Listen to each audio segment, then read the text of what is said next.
And we are live. Welcome, everyone, to the Connected for Real podcast. I'm Rebbetzin Bat-Chen Grossman, and today with me is Remi. Introduce yourself. I hope I didn't mess up your name. Go for it. Yeah, no, you did incredible. Thank you for having me.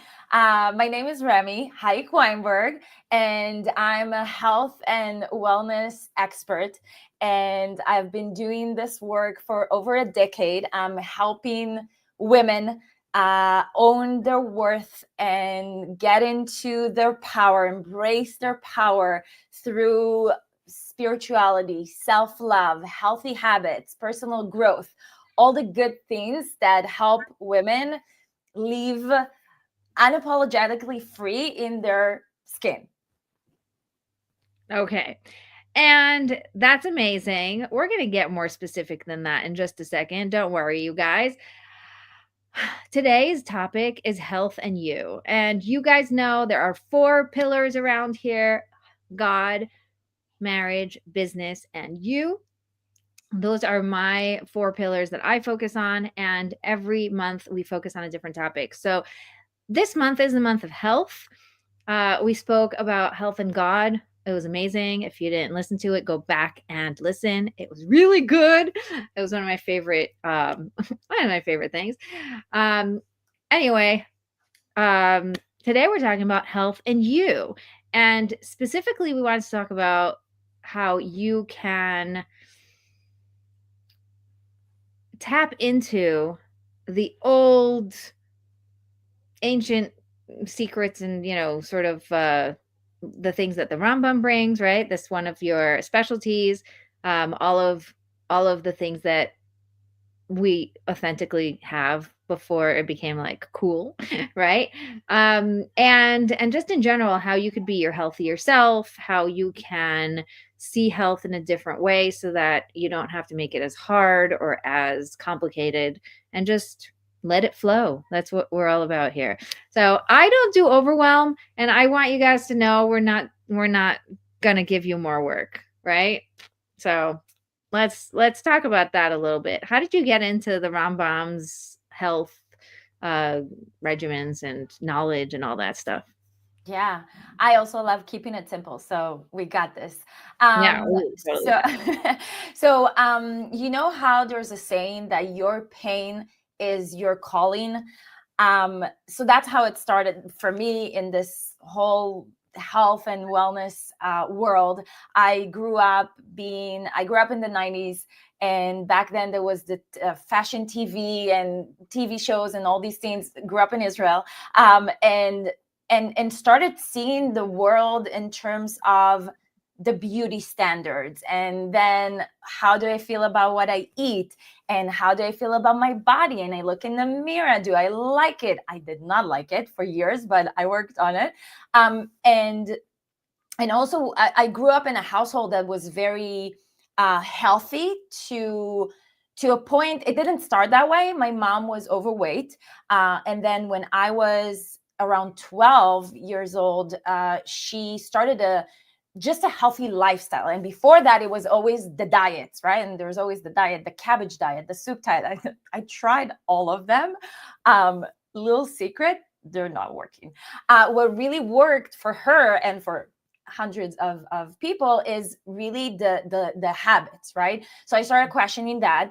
And then when there was the time for me to go to school, I went to the Reedman College in Israel, which there I became a naturopath, studied 4 years. And in those classes of nutrition, natural health, the professors kept on referring to Rambam, Maimonides, and they Mm. kept on referring to his work and herbology and everything he said about chewing your food slowly. And we'll get into more details, but all those things that he said around 800, 900 years ago. So I was very fascinated by him, and just really from the point of, hey, actually now the gut health situation, and everybody's talking about gut health, it became like a trend. But hey, actually there's a rabbi that was talking about it 900 years ago. He did not have technology, and he talked about it. So I was just Right. very fascinated. And I that's think how.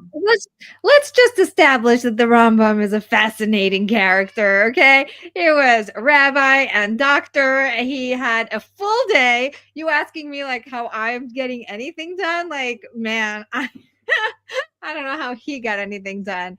He has like it's amazing. Anyway, so yeah, go ahead. We're all fascinated.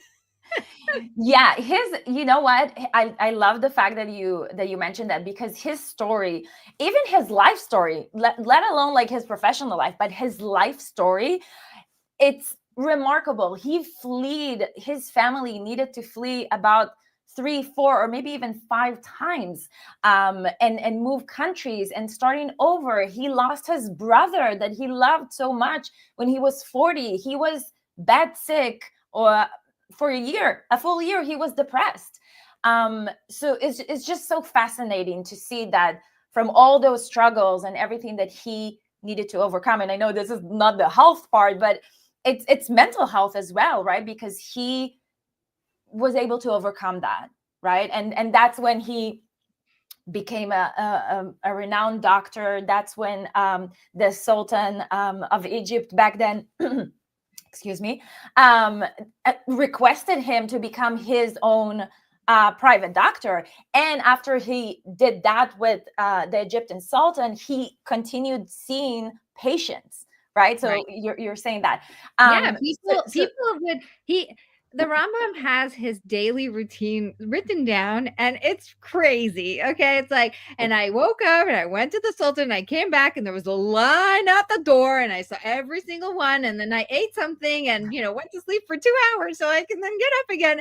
And it's like, oh my gosh, how do you live? Right. And you said his story. I think, wasn't he also an orphan from a young age? He didn't have a mother. yes, so his mom actually passed away in birth. Right. At birth. Yeah. So and then his father remarried to another woman, and then he had his brother David, Right. and David was younger than him, and that's kind of the story that they came to from Fez from Cordoba, Spain, to Morocco, to Israel in Akko, to Morocco again, to Egypt. It was a whole story.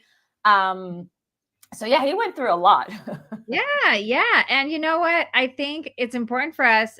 I think on purpose, my intuition is like, yeah, let's just recognize him first because there's all these people sitting on fancy chairs doing some fancy research, telling us some fancy thing, and like meanwhile, or like you have all these doctors who are telling you to eat right and telling you to sleep right, but they themselves are completely not in alignment with what they're saying. They're going through their own stuff. Like there's such a disconnect between the advice that we get from professionals and then the life that they're actually living, that I want to take the moment to really recognize that this is coming from a person who is living real life and going through real struggles and experiencing real things. So when we're looking at our own lives going, I don't think I could do this, like this doesn't make any sense, it's like, okay, but it's but maybe it's still doable, or maybe we can find a way, right? It's like open yourself up to receive that too. I love that. I love that. And also one thing that I love the most about him, I truly am a big fan of his. But one thing that I really love about him and aligns so well with me, what you also just said, we're keeping it simple. And he was very simple. He was a doctor, he was a rabbi, he was a philosopher, all those things, but he kept things very simple. And that's how he approached health, and that's how he taught, and that's how he approached his patients. Everything was very I maybe simple is not the right word. Maybe it's more about, yeah, sorry, it was simple. It wasn't maybe easy, but he made it easy for them to apply, to implement them in their lives. So that's really remarkable. I just love how you can take a big topic, a big concept. And as you mentioned too, there are all these scientists and all these people telling us, oh, eat this and this, and it seems so complicated. But hey, we got this guy, this amazing rabbi that was saying, no, you know what? Maybe just drink a little bit, maybe don't drink before you eat, maybe do, those small things. It's like, oh, I can do this. This is easy. Right. Yeah. Okay. First of all, I just want to recognize that we have a live listener who's sent us a comment, which I'm so happy about, because if you guys know, I do these live on purpose so that we can have this interaction. So thank you so much. She says, loving this. So interesting. So yes, I agree. And I'm so happy it's resonating. Let's get practical. What are the main things that the Rambam Maimonides says to do for our health, and how can we implement it into our everyday life? Mother, wife, business owner, busy, hectic. Life is going all over the place. Okay, yeah, let's do this. Okay, so first of all, also thank you, Inbal. Inbal is also a friend of mine, so I'm happy she's here. Okay, yeah. So okay, are we here? Yes. Sorry. Yes. Okay, so so the Rambam looked at health from a holistic perspective, meaning we have a body, we have a soul, and we have a mind, and they're all connected, right? And from that perspective, the things that he taught us, mostly the key element and factor that was in his whole approach was optimizing the digestive system. He was talking a lot about the digestive system from the understanding that the digestive system is really the biggest system that makes everything else move around and work in our bodies.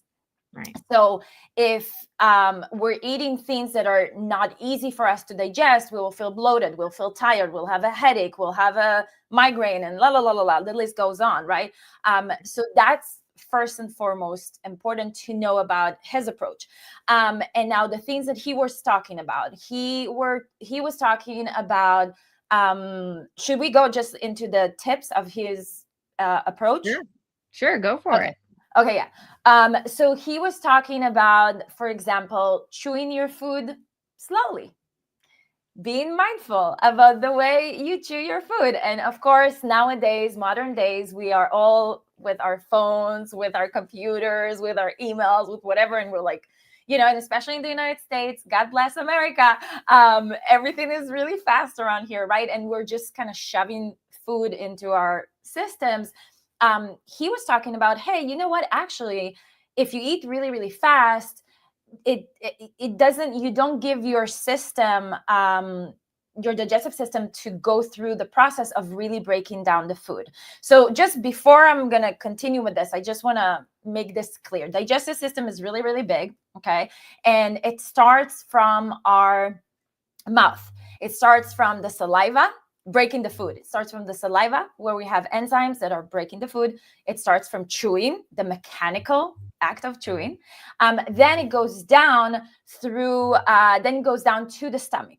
Now, in the stomach, there's another digestive process that the stomach acid is breaking down the food that enters. Okay.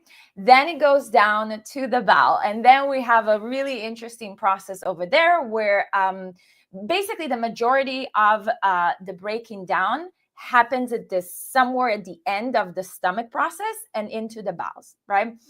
So for example, chewing slowly, if we're not chewing slowly, if we're not being mindful about it, let's say I shove in like some chunks of a meal, a donut. Okay. I don't know why a donut, but let's say I'm eating a donut.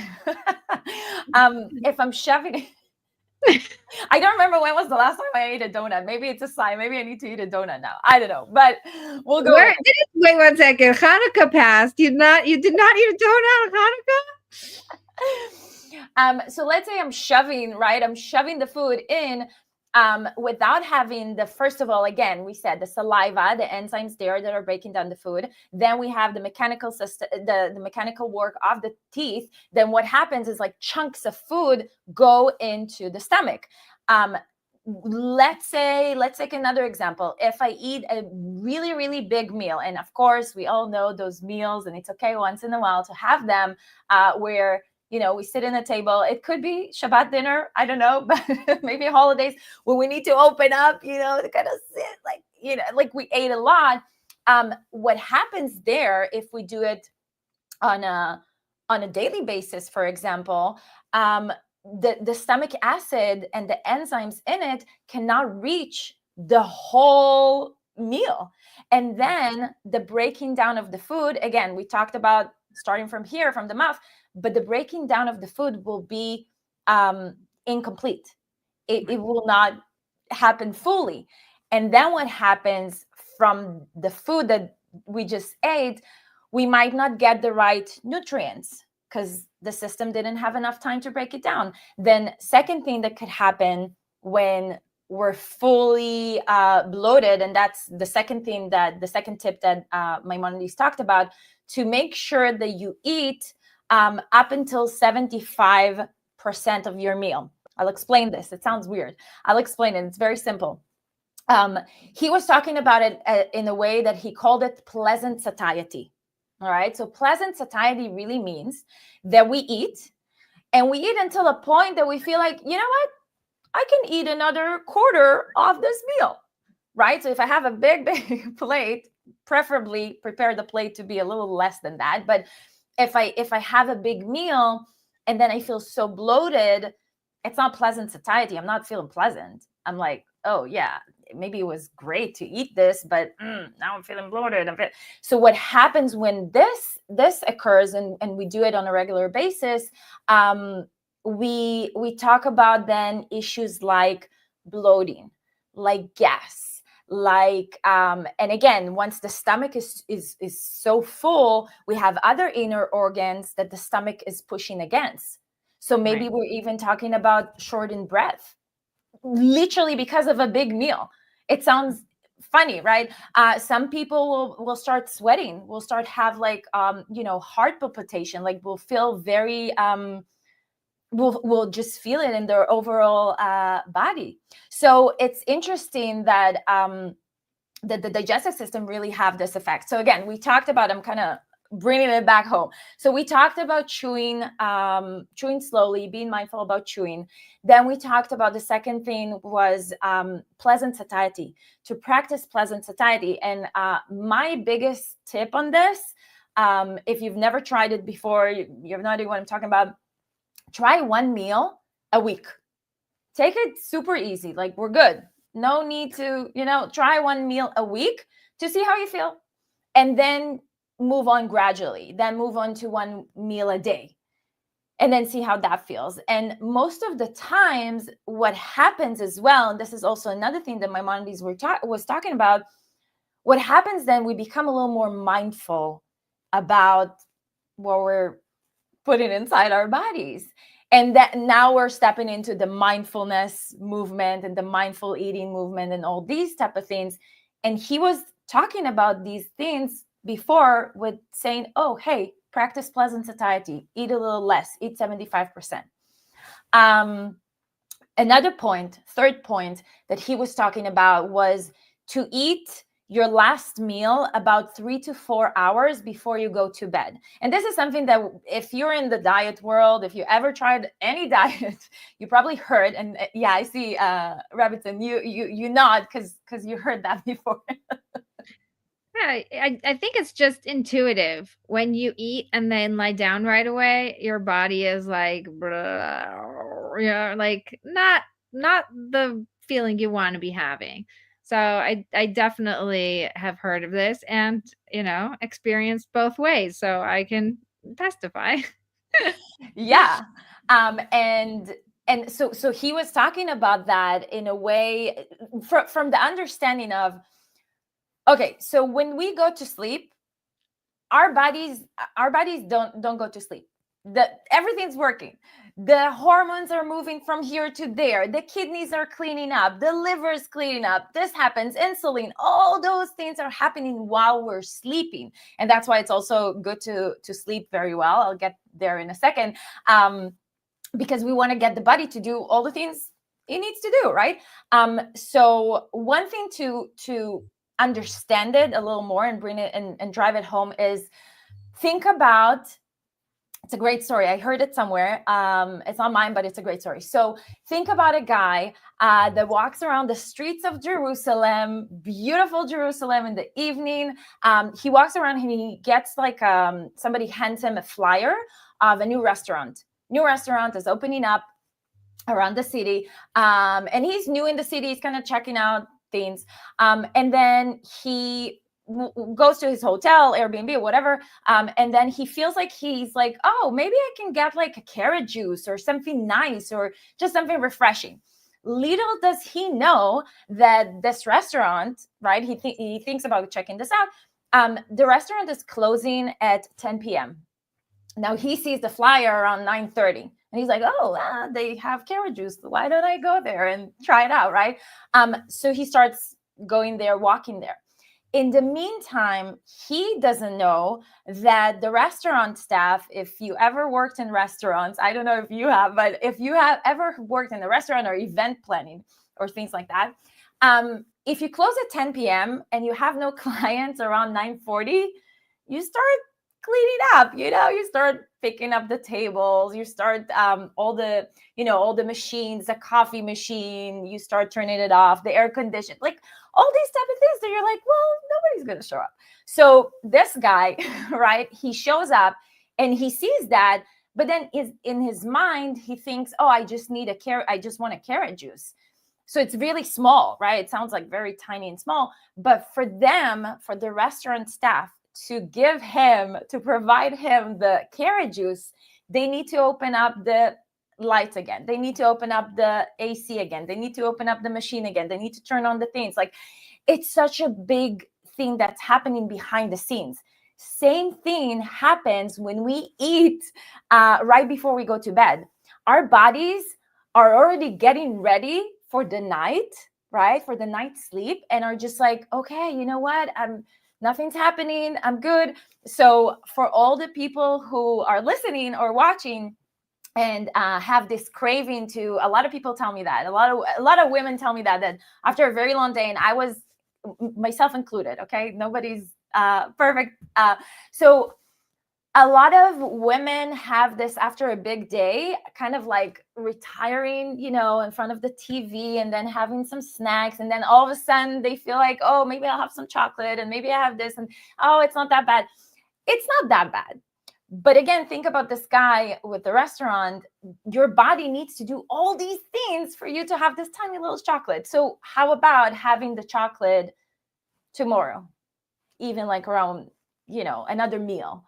So that's another thing that Maimonides talked about around eating too late. Don't eat too late. Eat around 3 to 4 hours before you go to bed.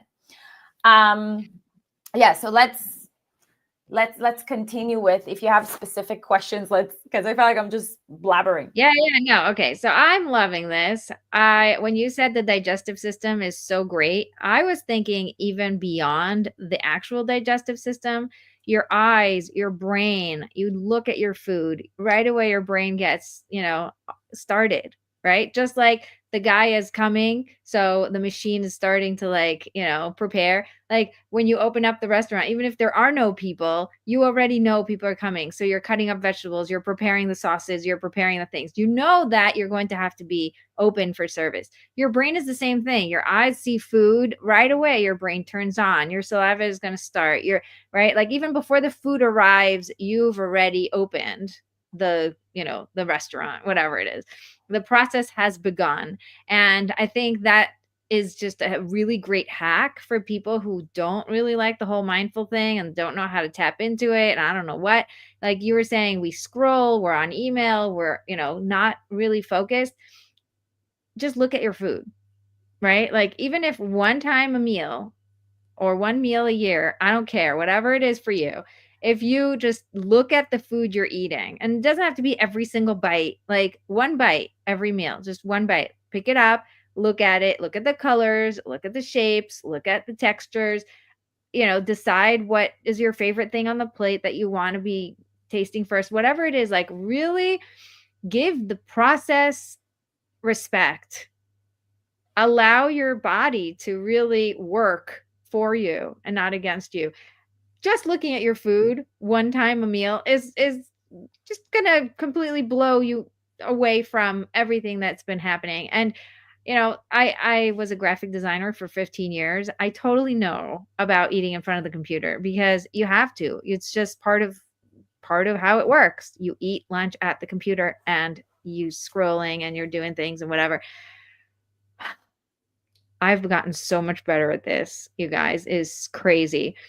Um, I've even been challenged by a friend of mine who just said randomly, and I took it as a challenge, which happens a lot. I will pick up challenges on my own, but like she said, what if you were sitting down to eat with God? Like, Mm. how would you eat if you were sitting down with God? And so I sat myself down and I really went through as much as I could, concentrating on if I had God right here, would I be looking at anything else? No, I'd be in my meal looking, having maybe like a conversation, just sort of like chewing over whatever I'm thinking about. Like I was so present. I think that was a once in a lifetime experience, people. It is so, yeah. She says, wow. It was so cool. It was so cool. So cool. Yeah. Um, and it's just one of those like, I get it. Like, I don't know if I could do it every day. I don't know if, but it's just you only have to taste it once to understand. Oh, I'm not doing this whole like computer anymore, right? Like, um, I sometimes do, but like rarely because now I will actually sit myself down with my breakfast and just be. I don't even like, I used to like take notes or like things I need to do today or whatever. Like, no, I'm like very and I sit myself by the window. So like I have the sun in my back and I'm like, I feel like I'm in a restaurant just with like the sun and my meal and I'm all alone because I took the kids to school and everybody's already out of the house and whatever it is. And like I have my schedule. So I also won't eat before I pray. So I'm like, you know, it's like this is the time. Like my body has gotten so into that. Like anyway, I totally went on a tangent, but I think it was um to illustrate what you were teaching that you don't have to completely transform your life. You don't have to go from scrolling and eating to like, okay, now I'm super mindful and I'm sitting with God every day. No, it's like try things once. Allow yourself to experiment, to play, to find, to just look at your food, to choose whatever bite you want to eat first. Right? Like sometimes, people are like all into plating their food and I'm like, I don't have time for that. But maybe I'll plate my first bite. It's like I'll take with my fork like the colors I like and like I'll try to see how I can make it fun just for that one bite. There's so much going on behind the scenes that I totally connect with what you're saying. Let's get into sleep because I really want to know a lot about that. Yeah. Well, first, let me just say I love what you said about the meal and that you're doing it by the window and taking time for yourself, because that's another thing that I actually now started implementing. Usually, lunchtime is kind of my me time. So I actually look at it from a perspective of self care, literally self care of putting my phone away, not scrolling, not because I used to, just like, oh yeah, I need to text this person and my clients and this people and all those things. But I'm like, hold on, it's from the understanding that if I will not fill up my cup, hey, I will have nothing. I will not be able to give anybody anything, right? So even if it's just lunch, it's one meal, and you said like one meal a week, like, okay, you know what? I'm gonna fill my cup up. So yeah, so that's about that. That's really in a perspective of self-care even. And I love the idea of thinking that God is sitting with me. I'm gonna try it on my next meal. So I will report. I'll tell you. Yes, Okay. please. Yeah, I will. Okay, so sleep. Yeah, so Maimonides was talking about sleep. He was talking about really having a good deep night's sleep. And I know that sleep, a lot of people talk about the waves and the levels of sleep. And nowadays you have all these apps and all those reams and all those technology stuff that can help you do that, which is great. And if you love that, go for it. One thing that Maimonides was talking about is really sleep from the perspective of regenerating, helping your body regenerate everything else that's working, right? Like we never think about, oh, how does my hair grow? But well, if you cover your hair, maybe you can look at your nails, your fingernails. How do they grow? Oh, guess what? When you sleep better, they might grow better. Your skin will look better. So sleep affects everything in our system, everything in our well-being. Obviously, mental health is completely affected by our sleep. So a lot of things that we can do today to sleep better. One thing that I wholeheartedly recommend, and I know that it's hard for some people, is to put your phone away in a different room than your bedroom. And if you have alarms, please get like this, even like the tiniest, I don't know, $10 clock to set an alarm on. Like seriously, when you put your phone away, because there's this tendency, we're human beings, right? If it's there, you're gonna use it. Come on, even if you're lying down and you can't see it, you know that it's there. You're gonna scroll, you're gonna look, you're gonna, oh, maybe, oh, you know what, I forgot to tell this person, oh, I forgot to, la la la la la. All of a sudden 1 hour goes by. You were planning to go to bed at like 9 p.m. Now it's 11:30 or whatever, right? So that's the biggest thing that can change and help you sleep, because obviously we know that the screen, the light from the screen is not good for our eyes, for our minds, for our brains, all these things. And also then it affects our sleep. So that's one thing that I totally recommend to try. And again, everything we're saying here, I love to try it once, like try one time. If it doesn't work for you, it doesn't work for you, like all good, you know best for you, right? So try it once, maybe tonight. Try to just aim to put your phone away. Another thing about sleep that can really help us sleep better is again, we talked earlier about not having meals before you go to bed. Having some kind of warm drink, if it's tea, if it's just really warm water with nothing, preferably not lemon before you go to bed with hot water, because it kind of opens up the system. Hot lemon water, we all heard about it in the morning. The reason being is it pushes the liver to work and it pushes all the system to start working. So we don't want to do that at night. It's the opposite. So at night, something that is a little warming, which is, and I'm going to jump into it in a second, Maimonides was also talking about cooling and warming foods that we also know from the Chinese medicine. But really the understanding that our digestive system, the temperature inside our body is so hot, like it's warm, it's really hot.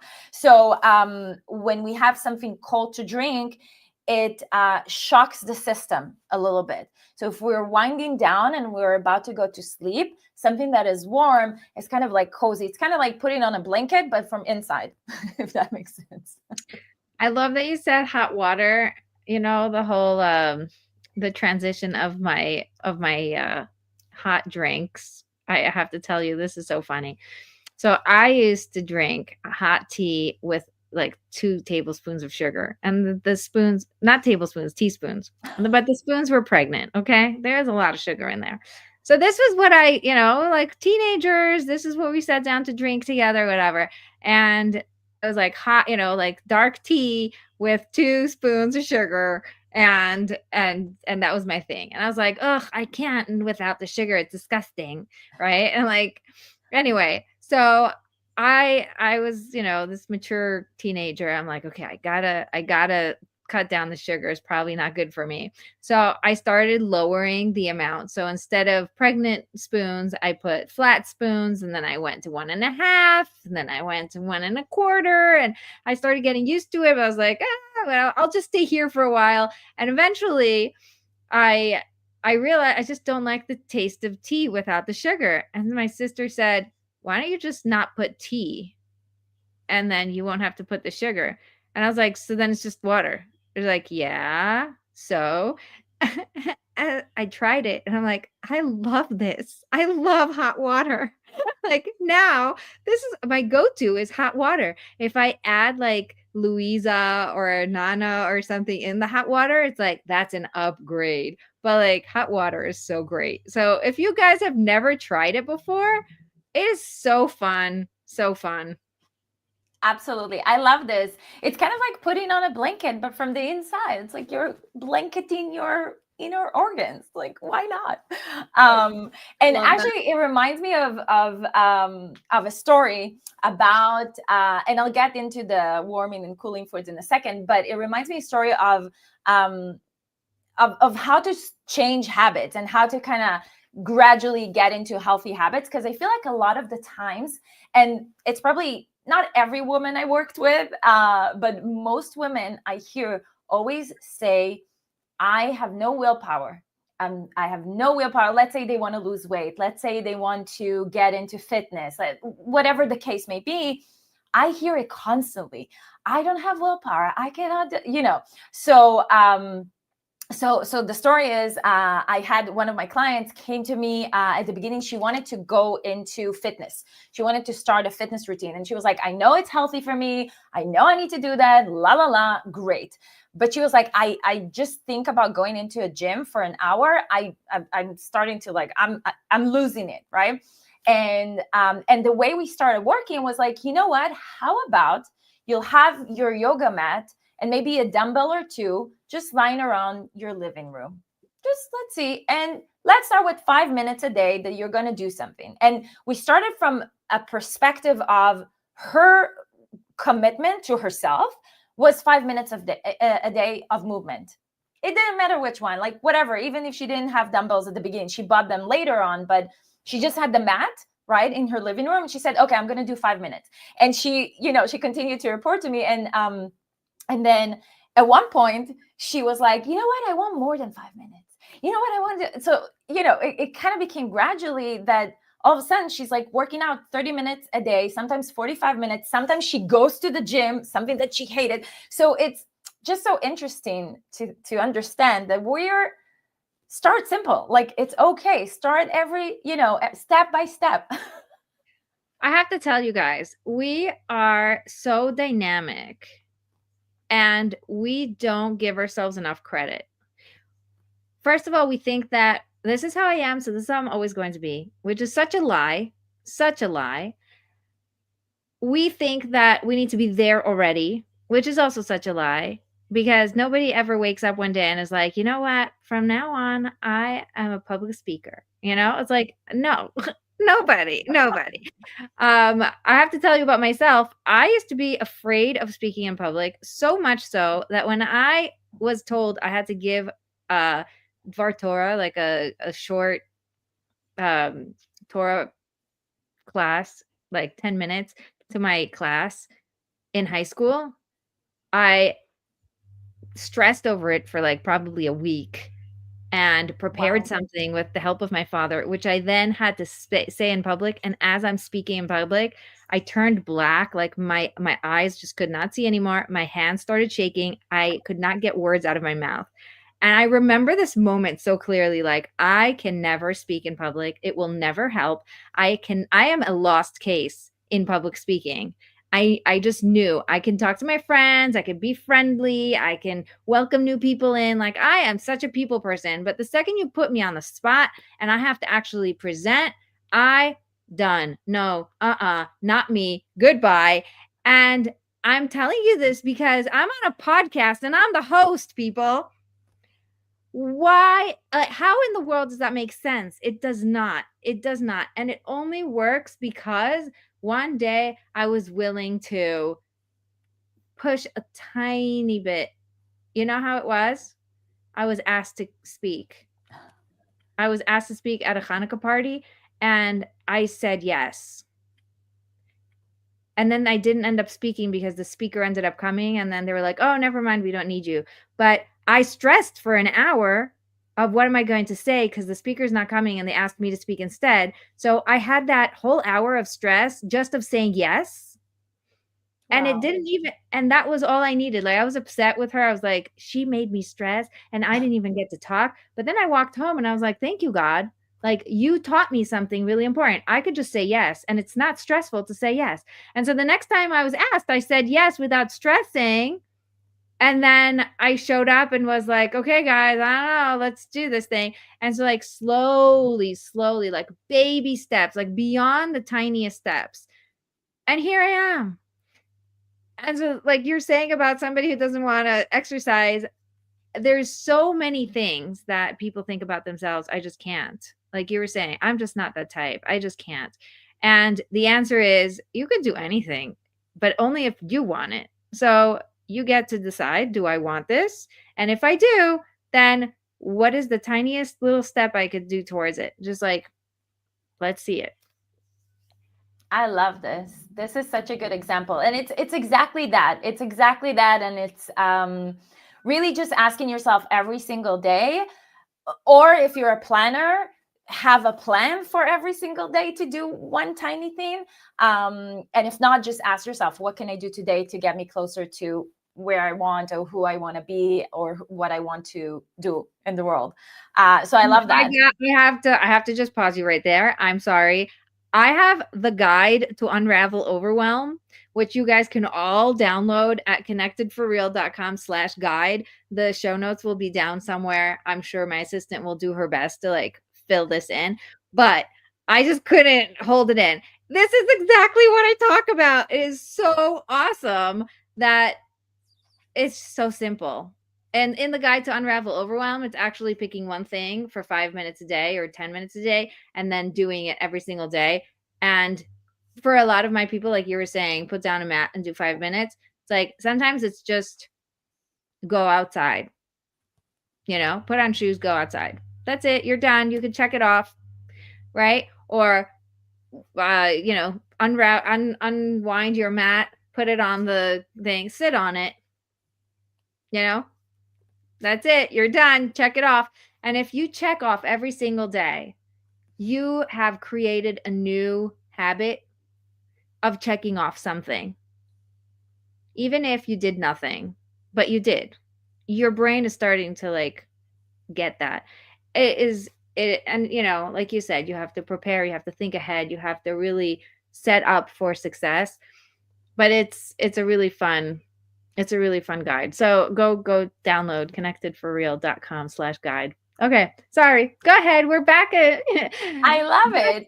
back to Yeah, I work. love it. It's great. And okay, let me just finish up the warming cooling foods because Yes. it's an interesting point.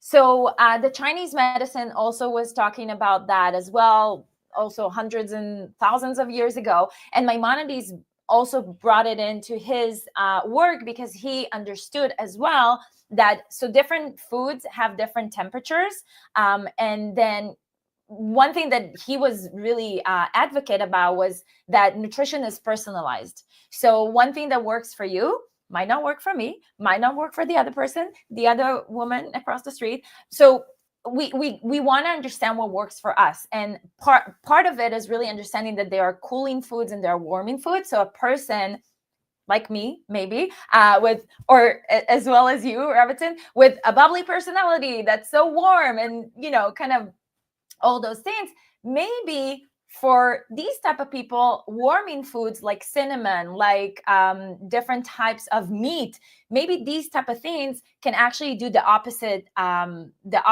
from keeping us healthy, because they might be too heavy for us to digest, they might be too heavy for us to process, right? Because our temperament is already warm. So from that understanding, okay, so maybe for me, and I can speak for myself, honestly, I have trouble drinking hot water. I will drink tea occasionally, but I cannot drink hot water. I don't know why. Maybe something, this bubbly, warmth personality. I don't know. It doesn't happen. Like, I eat soup, I like it, but anyways, so it's really from the understanding of knowing your temperament, your body, and learning what works for you, right? So that's really the concept of that's also one of the keys of Maimonides' work, and what he taught us to look into and think about, and when it comes to our health. I love it that he is so aware of personalization, because this is one of my very big values in my work, is that I work with every woman individually, and I create a unique roadmap for her. And we are very personalized because not everybody's situation is the same. And something that might work for one person is definitely not going to work for another person. And that's okay. And also just learning to be authentic with yourself, that you expect things to work for you because they work for other people. But when you get really silent, you're like, no, it just doesn't. It doesn't work for me. It doesn't make me happy. It doesn't really jive with my personality, right? For example, because I'm a marriage coach and this is open book here. My husband is very, very organized, and like his head very square, very like, this is how we do things, and this is and when you have to do something, what do? You do it, right? Because you just do what you have to do. And what about me? I'm like, I need to want to do it. I need to feel like doing it. I want to do it. And when I don't want to, and when I don't feel like it, I'm not going to do it. Right. So I end up getting coaches and accountability and a lot of support to get things done, because I just know that my personality and my nature is just like, let's do the fun thing. Let's not do the thing I have to do. Uh, which is, it's just awareness, right? There is no shame around being a certain personality. I'm creative. I go with the flow. I'm spontaneous. I love creating new things and going after shiny objects. And I really, really appreciate when I have people around me who are able to like focus me and help me like stay in line, and like, not because they're the ones in charge, but they're really helping me stay in alignment with myself. So my husband doesn't get it. He doesn't get it. He's like, what is wrong with you that you just can't do it? Right. And thank God he's such a good husband. This is not how he says things to me. Right. Like I'm exaggerating it because this is how it sounds to me in my head. And I want to just give that, the way it sounds to you in your head is not the same as the way he says it. Okay. He's a very nice person, and he's very loving, and he's very supportive, and I love him very much. And when he says things like, oh, you didn't do the dishes, or, oh, you didn't run the other day, I turned on the washing machine without putting soap in. Okay. I just like totally left, like, whoosh. But a couple of hours later, I remembered. And so I was like, oh man, I think I forgot to put the soap. So he just went and did it. He wasn't judgmental or mean or whatever about it. But I felt bad because I knew that I just lost time and wasted water and electricity and whatever it is. But like sometimes the way we think about things makes it harder on ourselves because we can't just accept and be authentic to who we are. So back to what I was saying about the Rambam. I think it's very cool that he was aware of the fact that we're not all the same, and therefore everybody needs different things. Yes, absolutely. And I also see, because you also mentioned that with tailoring the plan and tailoring, that's what I also love doing with clients as well. When I work one-on-one with women, it's everybody's so different, right? But one thing that I noticed, because I do also sometimes group coaching and just group environments, because sometimes it's just so nice to be around other women that go through the same things. So I noticed that whenever we do the group calls, there might be one woman that will say and share something from her experience, something from her experience with body and health and all those things. And then all of a sudden there will be other 4 or 5 women that be like, oh, you know what? My grandma told me this, and I was growing up like this, and this is making sense to me, and this is why I'm eating this, and blah, blah, blah, blah. So it's like, so it's so amazing to know that we're so different. And because we're so different, it actually brings up inspiration, as you mentioned. Oh, you see other people do it, then you're like, oh, actually it connects to my this and this and this that I do. So I just love that. This is beautiful. Yeah, I love what you just said, because it's really important to hear that we're all so unique and we all have our personal situations, and we're also all so different, so similar. We're all going through the same experiences and the same emotions and the same internal journey. So no matter what the specific thing is, you can always see that there's someone else experiencing the same thing. So get support, get yourself surrounded by the, the people who get it and the people who can share and hold and be there with you, because it's so much more fun when you have other people. By the way, this is why I have guests on my podcast. Like, could you imagine if I had to sit here and talk about all these things all by myself? Like, this is so much more fun. It is fun. Yeah, I love this. Yeah. Okay, so we talked about the digestive system. We talked about sleep. We didn't talk about water so much. Can we talk a little bit about the hydration? Yeah, absolutely. Okay, so we all know that it's important to drink water, right? We all know that. I'm not gonna tell you why it's important. It's important, right? But one thing that a lot of us forget is to really do it. To really just drink water, right? We're like, oh, I need to drink water. So a few things that I love that help me drink more water is, first of all, have it next to you. Have like either, so I have these when I'm home, or I will have like those those bottles just hanging around somewhere in the car, wherever. So just always have that around you. It completely shifts everything, because you see it, you're going to use it, you're going to drink it. And the second thing is, some people like it. Sometimes I love it also in summer, during summer, because it's refreshing to put some either lemon slices, lime, nana, mint into your water, maybe even blueberries, raspberries, sometimes all those things that kind of make it a little, it's not sugar, right? You're not going to put the teaspoons of sugar, right? But it's a little, it makes it a little sweet. It makes it a little different. So you can add those things to your water.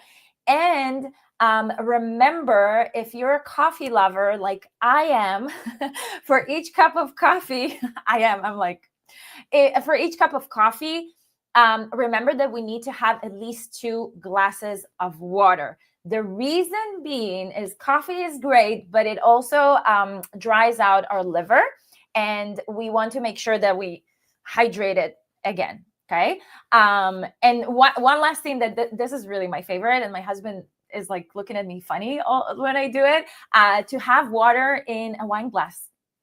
Water in a wine glass. If you have not tried it, please do, and tell me how you feel after, because you feel like such a queen. Like, wine glass, right? It feels fancy. It feels like luxurious. It's just water, right? It's a complete game changer, right? So that I the love one it. thing. Oh my gosh, you just reminded me of the cutest hack that I saw. Somebody put water into those ice makers, like, for the kids, like Yeah, you're supposed to put juice and like freeze it, and they just put water and froze it, and then they just handed it to their kids, and they're like, oh, yeah, we're getting ices, right? And it's like, wow, wow, why did we not think of this? Like, this is genius, right? So the same thing, you're saying, like, it's just water, but it's in a wine glass and it feels so good. You should know, by the way, that as part of my I had a marriage breakthrough retreat. I ran it 9 times. It was really, really cool. And one of the things on day 1 is like making a list of the things that you love and that make you happy. And every time I ran it, I did it on myself, because I do what I preach. I try, at least. And so one time it came up that I really like drinking in glass and not in plastic. Like, I love glass cups. I love glass plates and bowls, everything glass. So I said it out loud in one of my classes, and then when I spoke in someone's house, like, I don't know, half a year later, they had this like little class and they invited me to speak. I spoke, and she there was plastic cups on the table with water and whatever, and she got up and went to get me a glass cup because she remembered that I said it when she was on the live Zoom thing. It was so great. It was so that's so cute. sweet. And then my daughters, when I say, "Hey, can I have a cup of water?" They will go and get glass specifically because I said it. So getting to know what works for you and what makes you feel good about drinking the water. I mean, listen, the water really tastes different when you drink it from glass. Really, it tastes so different. The other thing that you were mentioning, have it near you. So I love drinking water, but I'm just too lazy to get up. So, so before I sit down to work on my computer, I get a pitcher of water and I put it next to Mm. me. And then I keep drinking. And then when it's empty, I fill it and I drink and I fill it and I drink. And it's also fun to watch the pitcher go down because really you feel like, no way, there's no way I can finish that pitcher. But you can if you're sitting down to work and you're writing emails and you're doing all this like taggy things, like you could totally finish a pitcher of water. Yeah. I love that. And I love that list of doing things that of writing things that you love and makes you happy. And I feel like it can a lot of people are surprised when we talk about health and healthy habits. And I bring up that exactly thing. In Hebrew, we say Bali. What do I want? What do I wanna? Do I wanna? Do I wanna? Like we say Bali, do I want this? Do I want to go work out 5 times a week? Maybe I don't want to. Maybe I just saw people on TikTok and I thought this is what I need to do. No, you know what? Like if you know yourself, you're like, no, I want to work out at home twice a week. Okay, well, let's find a way for you to do that. So I just love that list. I love that idea. And also that's kind of going back and circling back to Maimonides and his approach, and which, by the way, I believe that as soon as this episode will be onto your podcast platform, my book will be published and ready about Maimonides and his approach and just Jewish healthy living approach. So he was also talking again about personalization, and he was also talking a lot about mental health as well. And this is a complete different topic, and I know we're like with the time now we're limited, but he was also talking about mental health, and one of the things there was really taking time for yourself. He was an advocate of being alone and not being alone of a sense of like just sitting down in a corner, in a dark corner. And nowadays we know it from the concept of itbadadut. But he was really talking about spending time, maybe not 2 hours a day, but spending time by yourself, by like, even if it's 10 minutes, waking up at 10 minutes earlier to just spend time with yourself and connect to your truth, your inner self, right? And that can set the tone. If it's in the morning, that can set the tone for the whole day. If you can do it in the morning, do it in the afternoon, or whenever. Go out to nature, do that in nature. Just get to know yourself. It can solve so many things. It can help your health. It can help your body, mental health, your business, your marriage, your everything, truly. Yes. I support this message, people. So when I was pregnant with number 7. Now I have 8 kids, but the previous one. I did not know that, by the You way, didn't know that? Rebbetzin. I'm like, oh my God, you're my hero. I just want to say that out loud in public. You're my hero. Thank you. So I started this business before I was pregnant with number 7. Like when I was pregnant with number 6 is when everything started. Like my whole pivot happened when I was pregnant with my number 6. And then I went from graphic designer to advisor and coach, and got really specific about marriage and business. It was that whole process. But then I finally was like running a business when before I was pregnant with number 7. And then I got pregnant with number 7. And the time when I was alone with myself and my thoughts was between 3 and 4 a.m.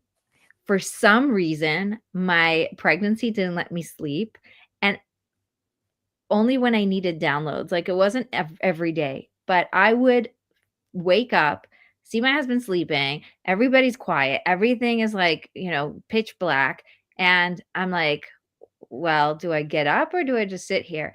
But like I started getting all these ideas and I was like, I gotta go write them down. So I would get up and journal for an hour and just get it all out of my head and then go back to sleep. And it just started being this thing that I do. I got so many downloads that pregnancy. This whole business is based on that season of my life. the name of my method, the 4 steps to creating flow, my connected for real, my 4 pillars, flow, find, fly, like all the masterminds I had. Oh my Wow. gosh, everything's like boosh, all this amazing ideas. And I don't know why I thought of that. I'm like, you setting like first thing in the morning or something or whatever. I'm like, just take it when it comes, okay, people? Like, really, it's such gold. It's such gold. So if you have to get yourself out of bed and sit on the couch for, for half an hour to an hour and just like journal, do it. Um, recently, I had a baby 11 months ago. So recently, I've been going for a walk every day after dropping off the kids, and I go all the way to the edge of the town where I could see like all the view and the trees and the sun and the sky, and and the mountains and the people, the towns beyond us. It's like so fun, so fun. And I just put on a timer for 10 minutes, right? And I put a timer, and I talk to God. I'm like, hey, good morning. What's up today? These are the things I want from you. These are the things I'm worried about. These are the things, whatever. And it's just like whatever comes up. A lot of gratitude lately. A lot of gratitude lately has been coming up. So yeah, highly recommended. I love this. And by the way, this is like a hack when you live in America, because in Israel, you can walk a lot more, at least from where I'm living in Kansas City. So the driving, when I drive by myself, when I'm by myself in the car, that's when I talk to God. So that's when Oh, I take time for myself. I'm yes. like, hey, God, what's up? You know what? I'm grateful, but let's talk. So, or another hack is in the shower. Sometimes in the shower, it's like I'm by myself, the water, there's energy to the water that's coming down, and that's the time to like, whew. All the good ideas come in the shower. You know why? Because you're finally off your phone, right? Like you finally could think, just quiet for like 10 minutes, 2 minutes, whatever it is. So yeah, this is amazing. This is amazing. A lot of people say also like Shabbat, they get such downloads because they're Mm, finally not distracted. So I think we're coming back to like, there is a lot that we're talking about. Let's wrap it up because I just realized we've been talking for an hour, and even though this can go on forever, we're going to bring it back to the way we started. We don't do overwhelm around here. I don't want you to listen to this podcast and walk out being, oh my gosh, I have to change everything about my life. I need to drink more water. I need to do it this way. I need to da, da, da. I need to start moving more. I need to talk to God, and I need to stop, and I'm scrolling too much and my phone is in my room, and like, okay, that's just too much. Your brain is trying to do that on purpose so that you don't do anything, right? It's like swimming in the overwhelm. Like, get out, take a deep breath. I don't care what you do, but just pick one thing and try it once, and that's it. Okay? That's all I want. And then send me an email for accountability. Be like, hey, I listened to this podcast and you said to send you an email when we picked one thing and did it once. So here's what I picked and here's how I did it. Boom. Okay. And then you're going to feel so proud of yourself. And I'm going to be able to celebrate you and cheer you on and be like, woohoo. Okay. It's so powerful. So powerful when you get out of the overwhelm and really just celebrate one thing because you're worth it. I love this. Yes, exactly. I couldn't agree more. And CC me on that email because I'm rooting for you. One thing, just one thing, do it once, see what happens, and you got this. It's possible. It's all possible. So definitely, I'm with you. Thank you for wrapping it up so beautifully. Yes. Thank you so much for coming. How can people find you? So all the social media platform, I'm Remi Haik. My website is remihike.com, and I usually hang out the most on Instagram. So if you're on Instagram, come join me there. And yeah, and once this episode will be on your platforms, the book will be out. So we'll get the link for the book. So that will be exciting. And definitely find me there. That's exciting. I'm so excited about the book. I'm like waiting for it. Thank you. Okay. So thank you everyone for coming and joining us. Thank you for being here and so awesome. I can't wait to hear how you're doing with your one thing. And please come back next week for another amazing episode. And don't forget to be connected for real.